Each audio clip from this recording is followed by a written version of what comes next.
네, 하나님께 영광의 박수 올려드리겠습니다. 우리 옆 사람과 인사하시겠습니다. 반갑습니다. 축복합니다. 사랑합니다. 네, 기도해 주신 덕분에 이렇게 다시 잘 복귀하게 되었습니다. 저도 조심했는데 코로나 피해가지 않네요. 네, 많이 기도해 주셔서 잘 회복되었고요. 아직도 우리 코로나에 확진되어 있는 교우들이 있고 또 아직 후유증이 있는 우리 교우들이 있습니다. 많이 기도해 주시기를 부탁드립니다. 오늘은 종료주일인데요. 종료주일은 예수님이 늘 명절 때마다 예루살렘에 오셨지만 마지막으로 예루살렘에 오신 날을, 입성하신 날을 기념하는 날입니다. 마가복음 11장 8절에서 10절 말씀입니다.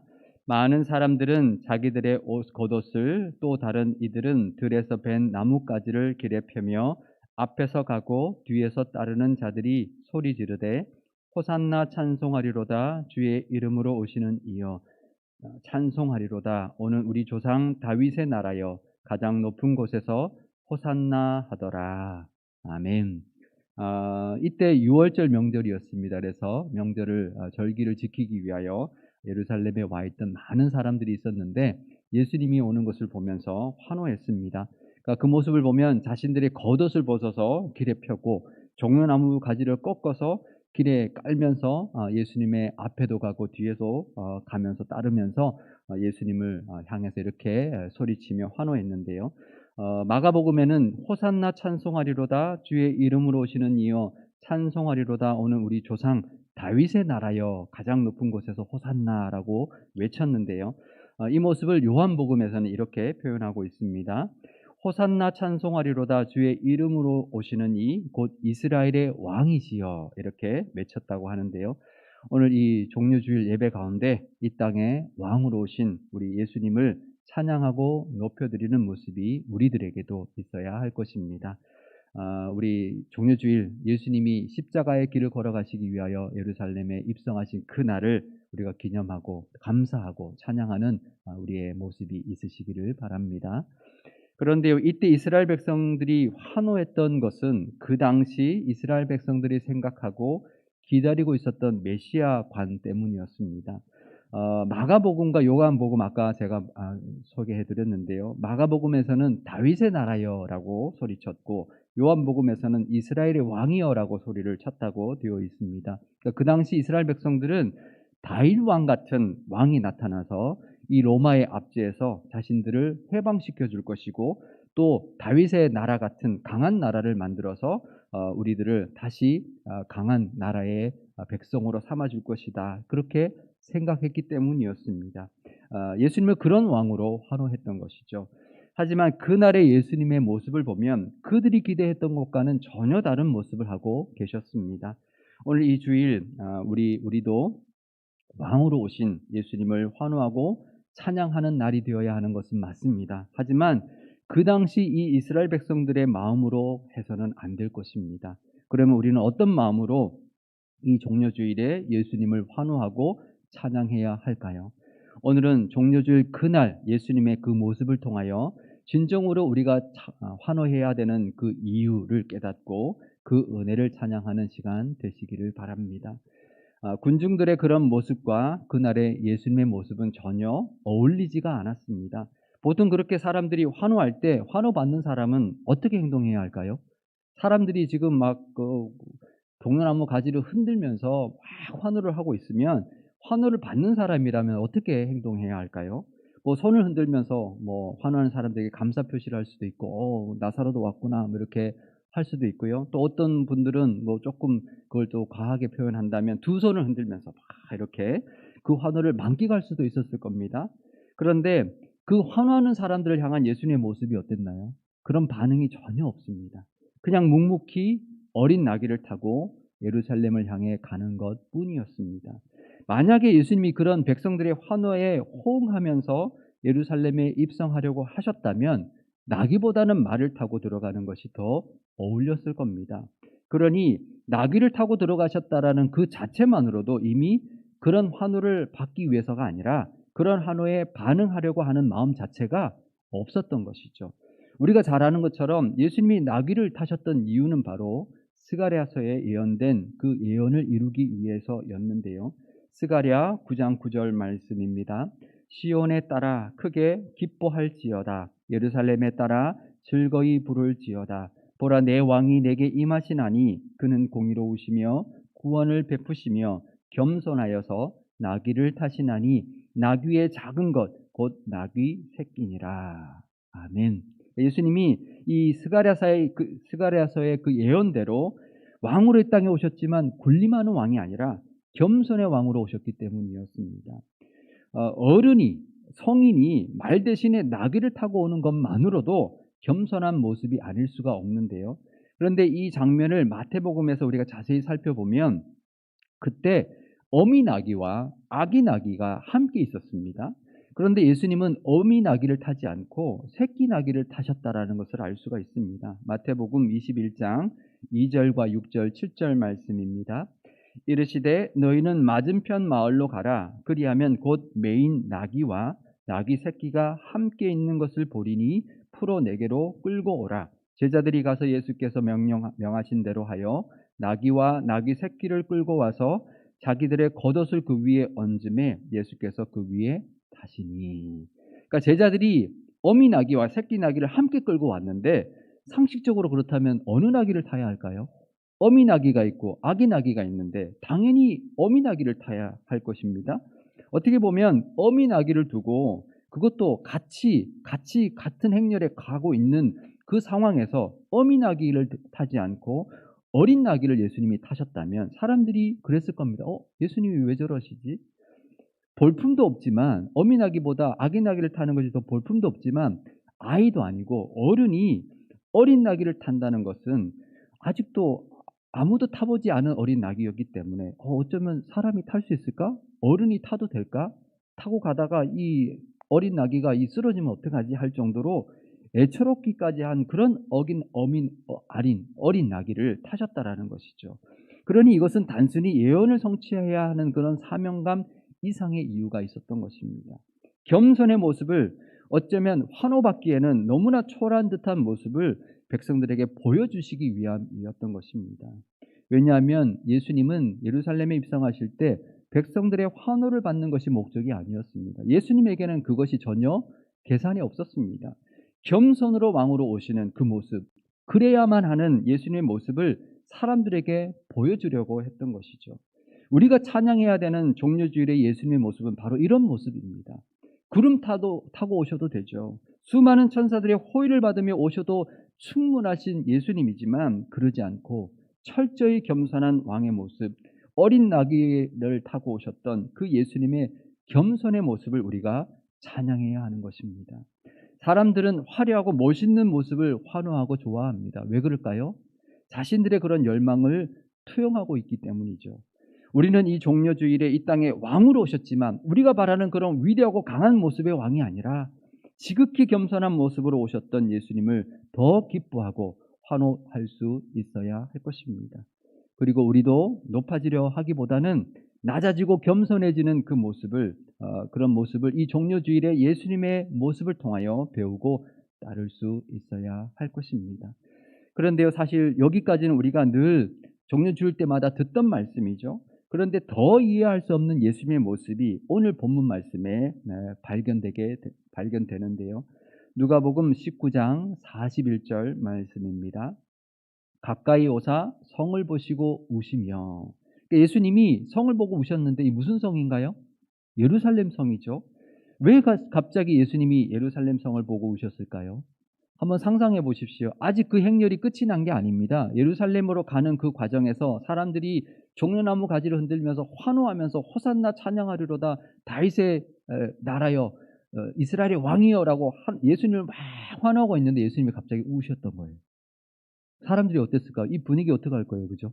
사람들 막 환호하는데 예수님이 막 울고 계시는 거죠. 제자들이 그랬을 거면 예수님 왜 우셔? 왜 우셨습니까? 예수님이 저 예루살렘에 이제 들어가면 나는 이제 십자가에 못 박혀 죽어야 되니 아유 겁나. 그래서 우셨나요? 아니었습니다. 예루살렘의 그 앞날을 내다보시면서 슬퍼서 우셨다라는 것입니다. 누가복음 19장 42절에서 44절 말씀입니다. 이르시되 너도 오늘 평화에 관한 일을 알았더라면 좋을 뻔하였거니와 지금 내 눈에 숨겨졌도다. 날이 이를지라 내 원수들이 토둔을 쌓고 너를 둘러 사면으로 가두고 또 너와 및 그 가운데 있는 내 자식들을 땅에 메어치며 돌 하나도 돌 위에 남기지 아니하리니 이는 내가 보살핌 받는 나를 알지 못함을 인함이니라 하시니라. 아멘. 그러니까 예수님이 그러시는 거죠. 너희가 이 예루살렘이 이 종려주일의 평화에 관한 일을 알았더라면 얼마나 좋았을까. 이렇게 예수님이 한탄하시며 우셨다라는 거죠. 그렇습니다. 예루살렘이 어떤 도시인가요? 하나님의 그 백성의 나라, 그 나라의 수도죠. 하나님을 섬기는 성전이 있는 곳입니다. 늘 하나님의 영광이 가득해야 되는 곳인데 하나님의 아들이신 예수님이 오셨는데 그 예수님을 십자가에 못 박혀 죽인 곳이 이 되어버렸던 것이죠. 결국 그 죄의 결과로 이 예루살렘은 주후 70년에 정말 돌 위에 돌 하나도 남지 않을 정도로 완전 초토화되는 그런 멸망을 당하게 되었던 것입니다. 아마 그때 종교 지도자들은 예수님을 죽인 것으로 다 끝난 줄 알고 다 승리한 줄 알았을 겁니다. 예수님으로 인하여 더 이상 자신들의 기득권을 위협받지 않게 되고 평화를 누리게 될 것이고 로마의 인정과 백성들의 추앙을 계속 받으며 영원히 살 줄 알았을 겁니다. 하지만 그것은 착각이었습니다. 그렇게도 그들이 믿었던 로마에 의해서, 다른 나라도 아니고요, 로마에 의해서, 그들이 그렇게 인정받았던 로마 사람들에 의해서 그 평화가 깨졌고요. 그들은 죽음을 맞이하였고 그 나라는 멸망당하고 말았습니다. 그때 멸망당하고 1900년이라는 세월 동안 떠돌아다니는, 나라 없이 떠돌아다니는 민족이 되었던 것입니다. 그 이유가 무엇인가요? 바로 이 예수님의 말씀대로 평화에 관하여 몰랐기 때문이었습니다. 예수님은 평화의 왕으로 이 땅에 오셨습니다. 예루살렘이라는 그 말의 뜻이요, 그 예루가 터라는 뜻이고 살렘이 평화라는 뜻입니다. 그러니 예루살렘 하면 평화의 땅이라는 뜻입니다. 그런데 평화의 땅이 평화의 왕으로 오신 예수님을 받아들이지 않았던 것이죠. 평화의 땅의 주인이신 예수님이 평화의 왕으로 오셨는데 그분을 왕으로 모셔드리지 않았으니 그 땅의 평화는 더 이상 있을 수가 없는 것입니다. 진정한 평화는 국력이나 세상의 힘으로 지켜지는 것이 아닙니다. 로마가 지켜주는 것이 아닙니다. 평화의 왕을 우리의 왕으로 모셔드릴 때 가능한 것이죠. 그 신뢰들은 우리 성경에서 많이 찾아볼 수가 있는데요. 신명기 17장 14절과 16절 말씀입니다. 내가 내 하나님 여호와께서 내게 주시는 땅에 이르러 그 땅을 차지하고 거주할 때에 만일 우리도 우리 주위의 모든 민족들 같이 우리 위에 왕을 세워야겠다는 생각이 나거든 그는 병마를 많이 두지 말 것이요 병마를 많이 얻으려고 그 백성을 애굽으로 돌아가게 하지 말 것이니 이는 여호와께서 너희에게 이르시기를 너희가 이후에는 그 길로 다시 돌아가지 말 것이라 하셨으며. 아멘. 그러니까 하나님께서 광야에서 이스라엘 백성들이 이제 가나안 땅에 들어가서 나라가 안정이 되면 다른 나라들처럼 우리도 왕을 세워야 되겠다라는 마음이 들 수 있다. 만약에 그러면 그를 왕을 세울 때 그 왕은 병마를 많이 두지 말아라 라고 명령하셨습니다. 그리고 그 병마를 얻기 위해서 애굽으로 사람을 보내지 말라고 명령하셨는데요. 그런데 솔로몬 시대가 되면 국력을 더욱 강화하기 위하여 병거와 마병을 많이 두었습니다. 열왕기상 10장 26절, 28절, 29절 말씀입니다. 솔로몬이 병거와 마병을 모음해 병거가 1,400대요 마병이 12,000명이라 병거성에도 두고 예루살렘 왕에게도 두었으며 솔로몬의 말들은 애굽에서 들여왔으니 왕의 상인들이 값주고 산 것이며 애굽에서 들여온 병거는 한 대에 은 600세겔이요 말은 한 필에 150세겔이라. 그러니까 솔로몬 왕 때에 이스라엘은 가장 큰 영토를 가졌고 가장 큰 국력을 자랑했습니다. 하지만 그것이 하나님을 의지하지 않고 국력을 의지하는 모습이 되었던 것입니다. 결국 애굽으로 가서 말과 병거들을 사들여 왔던 것이고요. 그러면 나라가 더 부강해져서 평화가 계속될 것이라 생각했을 겁니다. 실제로 그 힘으로 주변 나라를 제압했고 평화가 오는 듯 했습니다. 하지만 그 평화는 오래가지 않았습니다. 솔로몬이 죽자마자 그 나라는 남북으로 갈라졌고요. 이방 나라가 아니라 동족끼리 싸우는 비극이 시작이 되었고 평화는 곧 사라져 버렸습니다. 이사야 31장 1절에서 3절 말씀입니다. 도움을 구하러 애굽에 내려가는 자들은 화 있을진저 그들은 말을 의지하며 병거의 많음과 마병의 심히 강함을 의지하고 이스라엘의 거룩하신 이를 앙모하지 아니하며 여호와를 구하지 아니하나니 여호와께서도 지혜로우신즉 재앙을 내리실 것이라 그의 말씀을 변하게 하지 아니하시고 일어나사 악행하는 자들의 집을 치시며 행악을 돕는 자들을 치시리니 애굽은 사람이요 신이 아니며 그들의 말들은 육체요 영이 아니라 여호와께서 그의 손을 펴시면 돕는 자도 넘어지며 도움을 받는 자도 엎드러져서 다 함께 멸망하리라. 아멘. 말을 의지하는 자는 평화를 얻지 못한다는 것입니다. 우리는 그렇게 생각하죠. 말과 병거가 있으면 평화를 지킬 수 있다고.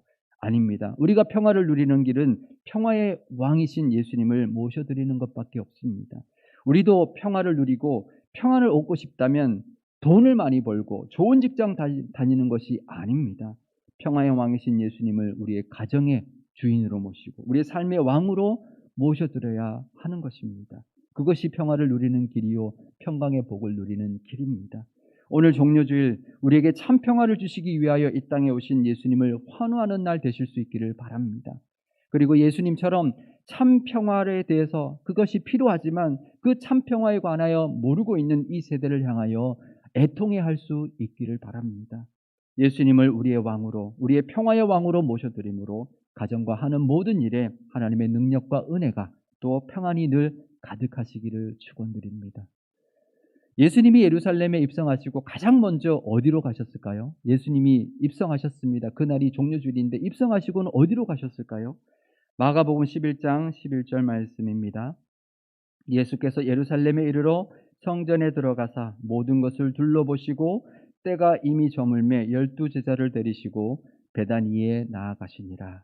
그러니까 예수님이 예루살렘에 입성하시고 제일 먼저 성전으로 향해 가셨습니다. 그리고는 모든 것을 둘러보셨습니다. 하지만 날이 이미 저물었기 때문에 베다니로 나와서 그 밤을 지내셨던 것이죠.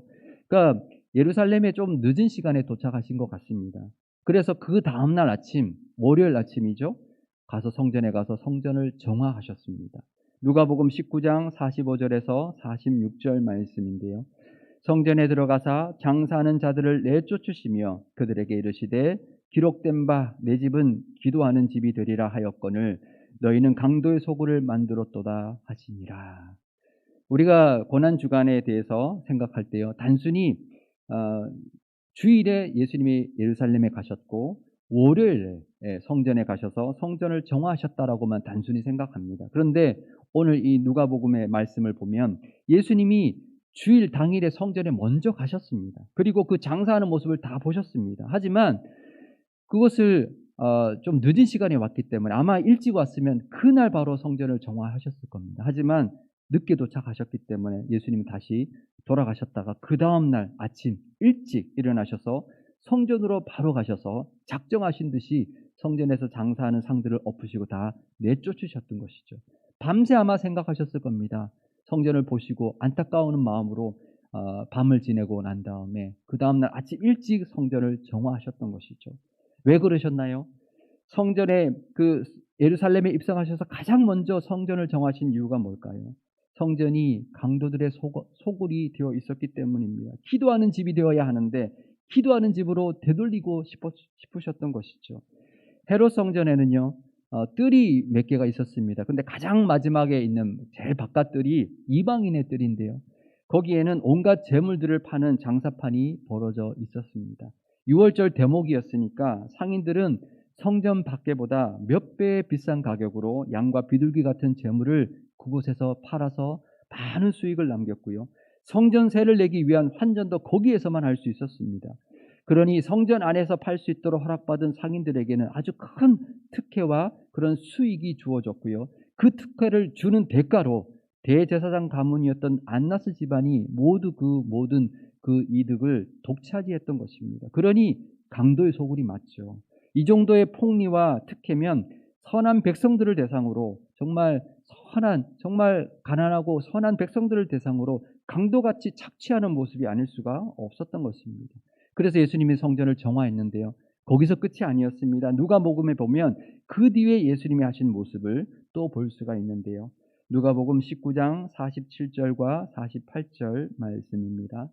예수께서 날마다 성전에서 가르치시니 대제사장들과 서기관들과 백성의 지도자들이 그를 죽이려고 꾀하되 백성이 다 그에게 귀를 기울여 들으므로 어찌할 방도를 찾지 못하였더라. 예수님이 성전을 정하시고 난 다음에 성전에서 날마다 사람들에게 말씀을 가르치셨다라는 것이죠.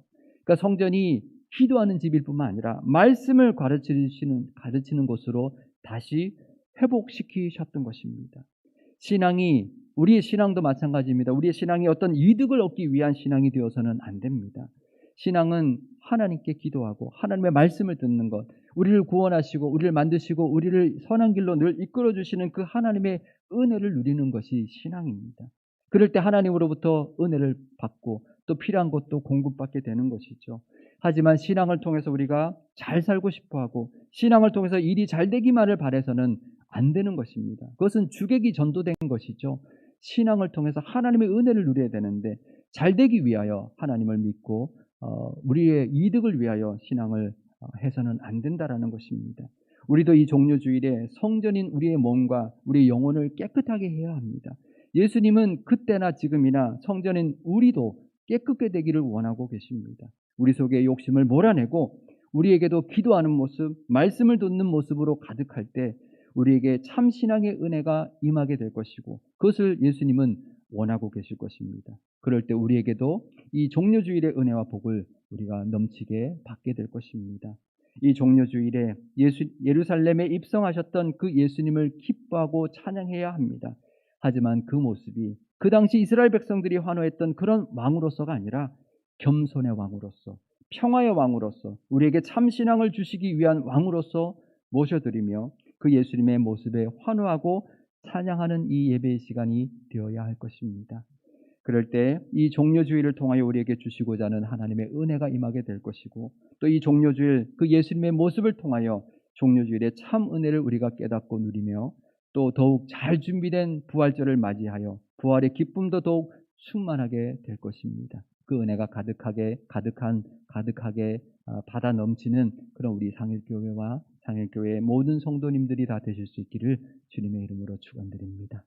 기도하시겠습니다. 우리의 왕으로 예수님을 이 땅에 보내주신 하나님 아버지, 우리도 이스라엘 백성들처럼 예수님을 우리가 원하는 것을 이루어 주실 분으로 여기며 환호하고 있는 것은 아닌지 돌아보게 하옵소서. 예수님과는 전혀 다른 생각으로 환호했던 이스라엘 백성들의 모습이 아니라 예수님이 보여주셨던 모습을 볼 수 있게 하옵소서. 하나님의 뜻에 순종하여 말씀의 예언대로 어린 나귀를 타고 오신 겸손의 왕의 모습을 보게 하시고 이 땅에 참된 평화를 주기 위하여 오셨던 평화의 왕의 모습도 보게 하옵소서. 그래서 우리도 높아지기보다는 예수님처럼 낮아지게 하시고 평화에 관하여 모르는 이 세대를 향하여 애통해야 할 줄 알게 하옵소서. 산불과 코로나로 고통받고 있는 이들과 전쟁으로 신음하는 이들의 아픔에 공감하게 하시고 진정한 평화와 평강이 그들에게 임할 수 있도록 평화의 왕으로 예수님이 그 땅과 고통받는 그들에게 임하여 주시기를 기도하게 하옵소서. 예수님은 성전인 우리도 깨끗게 되기를 원하시는 줄 압니다. 우리 안에 가득한 욕심과 정욕을 다 몰아내게 하시고 기도의 모습과 말씀을 듣고 말씀을 사모하는 모습이 늘 가득하게 하옵소서. 우리 교회도 겸손한 모습, 이 땅의 평화를 나누는 모습, 기도와 말씀의 은혜가 가득한 모습이 늘 충만케 하옵소서. 우리 구주 예수님의 이름으로 기도드리옵나이다. 아멘.